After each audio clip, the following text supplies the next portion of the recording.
ऐसी वीडियो आपने YouTube पर अभी तक नहीं देखी होगी, क्योंकि आज की इस वीडियो में मैं आपको बताने जा रहा हूँ सूरदास जी का जीवन परिचय। मैंने आपको तुलसीदास जी का बता दिया, आचार्य रामचंद्र शुक्ल का बता दिया, जितने भी लेखक कवि है सबका जीवन परिचय बता दिया है। आज बारी है सूरदास जी के जीवन परिचय की, जो कि आपके बोर्ड एग्जाम में हर बार पूछा जाता है, चाहे वो 2016 ले लो, 17, 18, 19, 20, 22, 23, 24, अब 25 में भी पूछा जाएगा। तो ध्यान रखना, जैसे जैसे बताते चल रहा हूँ वैसे वैसे करना है, ज़्यादा बड़ा नहीं है। जिस तरीके से मैं बताऊंगा ऐसे करोगे कोई भी आपका एक नंबर नहीं काट पाएगा। देखो क्या होता है, काफ़ी सारे लोगों का जो जीवन परिचय होता है वो इम्पॉर्टेंट रहता है, लेकिन उनमें सबसे ज़्यादा इम्पॉर्टेंट तब हो जाता है जब उसको लिखने की बारी आती है। तो वही लिखने का जो तरीका है, एक अच्छा तरीका, वो मैं आपको अच्छे से पूरा बताने वाला हूँ। चलो वीडियो पे आगे बढ़ते हैं और बताते हैं यहाँ पे, ठीक।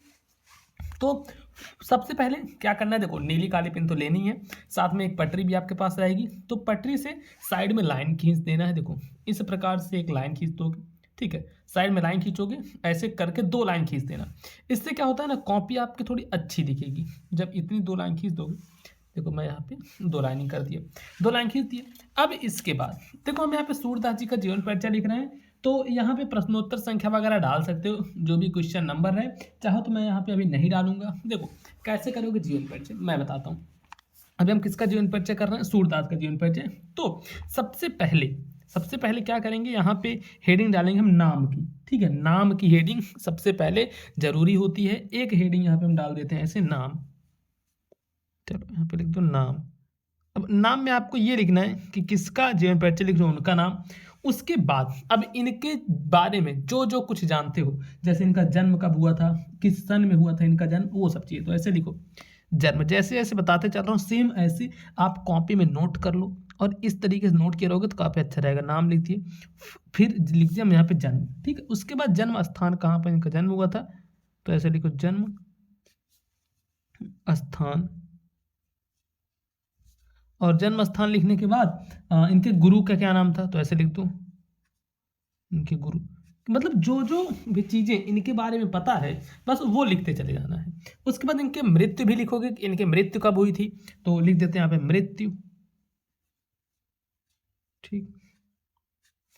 उसके बाद रचना, कि इन्होंने कौन कौन सी रचनाएं की थी, ये लिखना है। तो चलो यहाँ पे पहले मैं लिखता हूँ, फिर बताता हूँ क्या करोगे। अब ये सब पॉइंट्स ना ऐसे लिखने से कोई भी एग्जामिनर होगा, कोई भी चेक करने वाला, कॉपी चेक करने वाला बंदा होगा, वह बिल्कुल इंप्रेस हो जाएगा आपकी कॉपी देखकर और कहेगा भैया अब इसको तो नंबर देना बनता है। तो इस तरीके से आपको काम करना है।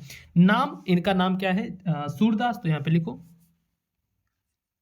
सूरदास, जिनका भी जीवन परिचय लिख रहे हो सूरदास का ही मैं बता रहा हूँ फिलहाल, तो सूरदास लिखेंगे। इनका जन्म हुआ था सन 1478 ईस्वी में, तो ऐसे लिखो सन 1478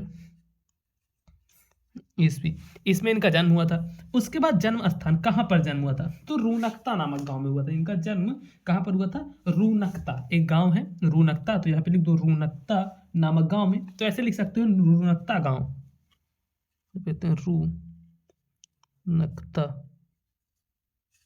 गांव, ठीक, रूनकता गांव। अब उसके बाद इनके गुरु का नाम क्या था, इनके गुरु का नाम था वल्लभाचार्य, तो ऐसे लिखो वल्लभाचार्य, ठीक है। इनके गुरु का नाम आप लिख दिए यहाँ पे वल्लभाचार्य। उसके बाद फिर लिखो इनकी मृत्यु कब हुई थी, 1583 ईस्वी में हुई थी। इनका जन्म हुआ था 1478 ईस्वी, इनकी मृत्यु हुई थी 1583 ईस्वी, तो ऐसे लिखो सन 1583 ईस्वी, 1583 ईस्वी में इनकी मृत्यु हो गई थी। अब उसके बाद लास्ट वाला जो पॉइंट है, रचनाएं, कि इनकी कौन कौन सी रचनाएं हैं, तो लिखो साहित्य लहरी, सूरसागर, सूरसारावली, इनकी सभी रचनाएं हैं। तो ऐसे 2 रचनाएं हम यहाँ पे लिख देते हैं, साहित्य लहरी और सूरसागर, ये इनकी 2 रचनाएं हैं। अब इतना करने के बाद क्या करना है, ये जो भी आपने लिखा है इसको एक बॉक्स में बंद कर देना है। तो हम ऐसे करते हैं, बॉक्स में यहाँ पे बंद कर देंगे। लेकिन जब आप बोर्ड की कॉपी में लिखोगे तो यहाँ पे प्रश्नोत्तर संख्या डाल देना है, ठीक। तो चलो इतना कर दिए और ऐसे इस बॉक्स में बंद करना है। अब देखोगे जब मैं बॉक्स में बंद करूंगा ना तो काफ़ी अच्छा दिखने लगेगा अपने आप, एक सिस्टमैटिक ढंग से दिखेगा कि अच्छा ये कुछ लिखा गया है। देखो यहाँ पे मैं करके दिखाता हूँ आपको, फिर समझ में आएगा।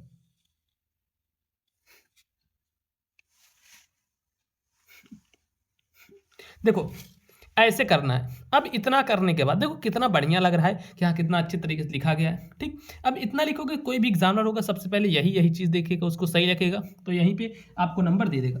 उसके बाद हेडिंग डालनी फिर जीवन परिचय की। कहाँ डालोगे, यहाँ पे हेडिंग डाल दो ऐसे, जीवन परिचय। ठीक, जीवन परिचय की हेडिंग डालनी। अब इसके बाद नीचे ऐसे करो अंडरलाइन, नीचे कर दिया आप लोग अंडरलाइन। उसके बाद इनका जो जीवन परिचय फिर लिखना प्रारंभ करना है। ये तो मेन चीज़ होगा कि मेन चीज़ आपको लिखनी है, और यहाँ से अब स्टार्ट करना है जीवन परिचय लिखना। कैसे करोगे, चलो वो भी चीज़ मैं आपको बताता हूँ कि किस प्रकार से आपको यहाँ पे करना है। अच्छा ये ब्लैक हो गया, रुको तो एक सेकंड,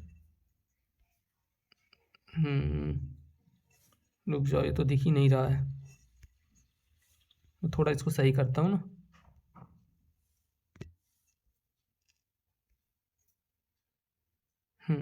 अब दिखने लगा।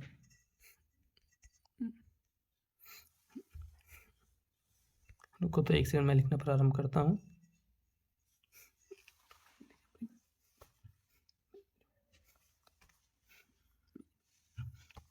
अब देखो यहाँ पे इतना चीजें हो गई। जीवन परिचय, अब यहाँ से मैं लिखना प्रारंभ करता हूँ कि सूरदास की जी का जन्म कब हुआ था, ये सब चीजें। तो ऐसे लिखो, सूरदास जी का जन्म, सूरदास जी का जन्म, इनका जन्म सन 1478 ईस्वी में हुआ था। अब जैसे जो जो मेन मेन पॉइंट्स है ना, उसको क्या करोगे, थोड़ा ब्लैक पेन से हाईलाइट कर दोगे।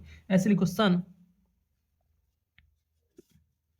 1478 ईस्वी में, 1478 ईस्वी में रूनकता नामक, तो रूनकता को क्या है, काली पेन से लिख दोगे, रूनकता नामक गांव में हुआ था, या फिर ग्राम में हुआ था, नामक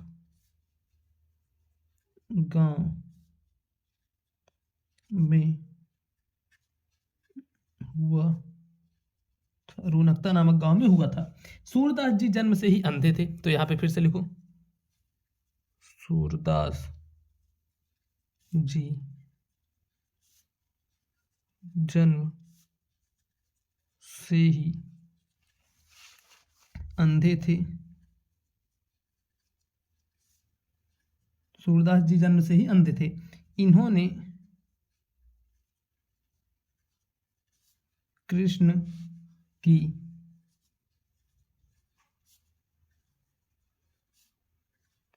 बाल लीलाओं का, इन्होंने कृष्ण की बाल लीलाओं का, मानव स्वभाव का, मानव स्वभाव का, इन्होंने कृष्ण की बाल लीलाओं का, ठीक है, बाल लीलाओं का और मानव स्वभाव का एवं प्रकृति का, एवं प्रकृति का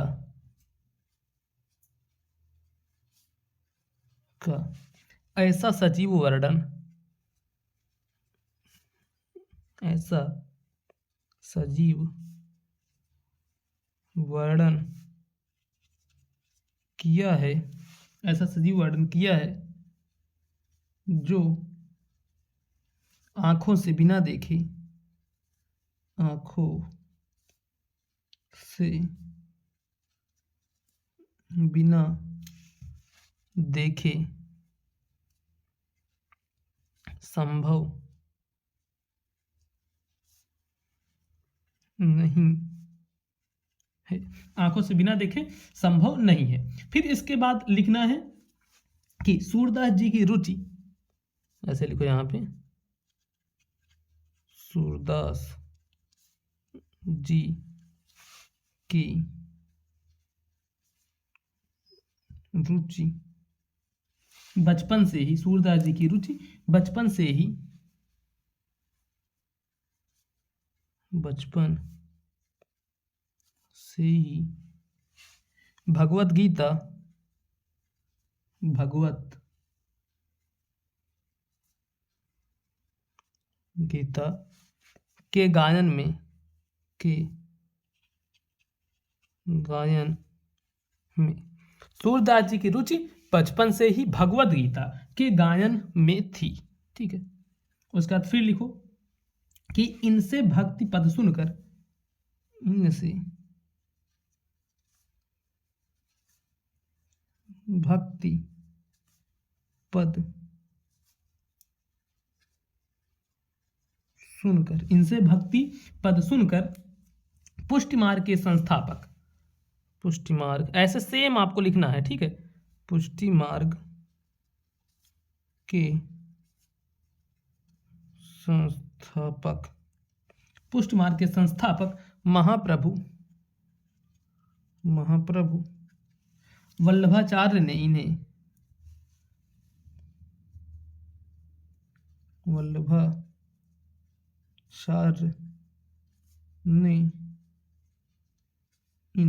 महाप्रभु वल्लभाचार्य ने इन्हें अपना शिष्य बना लिया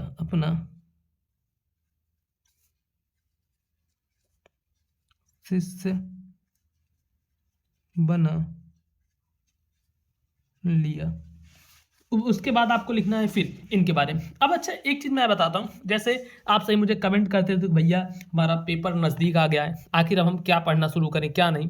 तो क्या आपको ऐसा कुछ चाहिए जहाँ से जितना कुछ आना है बोर्ड में 90 से 95% की चीज़ें मैं विथ PDF आपको दे दूँ, इस तरीके से कुछ पेपर जिसमें पूरा सॉल्यूशन के साथ रहेगा।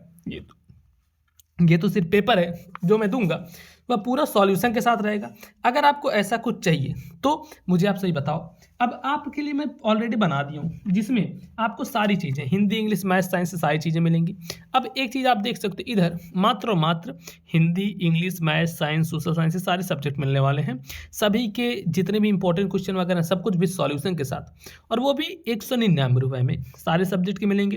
प्ले स्टोर पर जाना है, मोबाइल पर स्कूल ऐप डाउनलोड करना है। ठीक, प्ले स्टोर पर जाओ, मोबाइल पर स्कूल ऐप डाउनलोड करो, वहाँ पे ब्रह्मास्त्र बैच है उसको खरीद लो, बस इससे ज़्यादा और कुछ नहीं करना है। एक चीज़ का आप सही ध्यान रखना, ये जो नंबर दिया है ना 7785053485, इस नंबर पर व्हाट्सएप मैसेज करोगे तो आपके पास डायरेक्टली एक लिंक आ जाएगी। उसमें देखोगे तो दिया रहेगा कि ब्रह्मास्त्र बैच कैसे खरीदें, उस पर क्लिक करके जाना और वहाँ से खरीद लेना। तब देखो संस्थापक महाप्रभु वल्लभाचार्य ने इन्हें अपना शिष्य बना दिया। अब इसके बाद क्या हुआ, फिर आगे देखते हैं। आगे क्या करते हैं, हम नेक्स्ट पेज पर ला देंगे। ठीक, कम से कम देखो 1.5 पेज तो यार लिखना, 1.5 पेज लिखोगे तब थोड़ा जनाई देगा, और जिस तरीके से बताया हूँ ऐसे लिखोगे तो कोई दिक्कत ही नहीं होगी, 1% की भी आपको दिक्कत नहीं देखने को मिलेगी। अब मैं क्या करता हूँ, नेक्स्ट पेज पे आ जाता हूँ। ये देखो नेक्स्ट पेज पे आ गए, और यहाँ पे आने पे फिर अब ध्यान रखो, ये पहले ब्लिंक में हटाता हूँ जो हो रहा है। अब सही है। अब फिर लेना है काली पेन, और पटरी से सबसे पहले चीज़ जो करनी है वो इधर साइड में लाइनिंग करनी है, सबसे पहला चीज़ ये करना है। ठीक, कोई भी कॉपी लिख रहे हो, चाहे हिंदी की, इंग्लिश की, मैथ की, साइंस कुछ भी कर रहे हो, ये साइड में लाइन खींचना बहुत ज़्यादा ज़रूरी होता है। तो आपको लाइन खींचना है। आपने कहाँ तक लिखा था कि इन्होंने अपना शिष्य बना लिया ना, ये देख लेते हैं फिर से एक बार, शिष्य बना लिया। अब इसके बाद लिखना है इन्होंने शिष्य बना लिया, तो आगे क्या हुआ, तो देखो आगे क्या हुआ यहाँ पे आप समझो कि जब इन्होंने अपना शिष्य बना लिया उसके बाद श्रीनाथ जी के मंदिर में कीर्तन का कार्य इन्हें सौंप दिया था। तो यहाँ पे लिखोगे श्रीनाथ, ठीक, शिष्य बना लिया, उसके बाद श्रीनाथ जी के मंदिर में, जी के मंदिर। और एक चीज ध्यान रखना, सबसे सिंपल और सबसे बेस्ट जीवन परिचय मैं आपको बता रहा हूं, इसी तरीके से आपको करना है, तभी जाके पूरे नंबर आपको मिलने वाले हैं। ठीक, श्रीनाथ जी के मंदिर में कीर्तन का कार्य सौंप दिया गया, का कार्य सौंप दिया गया। कीर्तन का कार्य सौंप दिया गया। उसके बाद अतः, अब उसके बाद इनकी मृत्यु भी होती है, तो ऐसे लिखो अतः इनकी मृत्यु, इनकी मृत्यु सन 1583 ईस्वी में। देखो सन 1583 ईस्वी में हो जाती है, में हो जाती है। ठीक, अब इनकी मृत्यु हो जाती है। अब उसके बाद इनकी रचनाएं लिखनी है। रचनाओं के लिए क्या कर, देखो रचनाएं लिखनी है, ऐसा नहीं बहुत सारे बच्चे सोचेंगे कि अगर हम रचनाएं ना लिखें तो क्या हमको नंबर मिलेगा, नहीं, वहां पे फिर पूरे नंबर आपको नहीं मिलेंगे। इस वजह से यहाँ पे लिखो रचनाएं की हेडिंग डालो, रचनाएं। ठीक, रचनाएं की हेडिंग डाल देना है, ऐसे लाइनिंग कर देनी है, और नीचे यहाँ पर भी ऐसे एक लाइन करना है। अब इसके बाद यहाँ से लिखो कि सूरदास जी की निम्नलिखित रचनाएं, ऐसे लिखो सूरदास जी की रचनाएं निम्न है, ऐसे करके लिखना है। तो यहाँ पे डालोगे सूरदास जी की रचनाएं निम्न है। अब सूरदास जी की जो रचनाएं निम्न है, तो मैं आपको बार बार बताया हूं कि उसको क्या पॉइंट बाय पॉइंट लिखा करो। ठीक है, रचनाएं पॉइंट बाय पॉइंट, ऐसे फर्स्ट पॉइंट, सेकेंड, थर्ड। इनकी 3 ही रचना है, साहित्य लहरी, सूरसागर, सूरसारावली, 3 रचनाएं ही है केवल इनकी। तो ऐसे लिखो सबसे पहले साहित्य लहरी, सूरसागर, साहित्य लहरी, सूरसागर और सूरसारावली, सूरसारावली।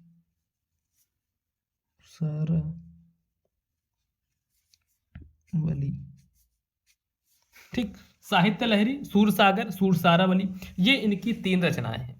तो कुछ इस प्रकार से आपको लिखना है। ठीक, इतना चीजें करनी है। तो देखो टोटल मैं आपको दिखा दे रहा हूँ जीवन परिचय कैसे लिखा गया है।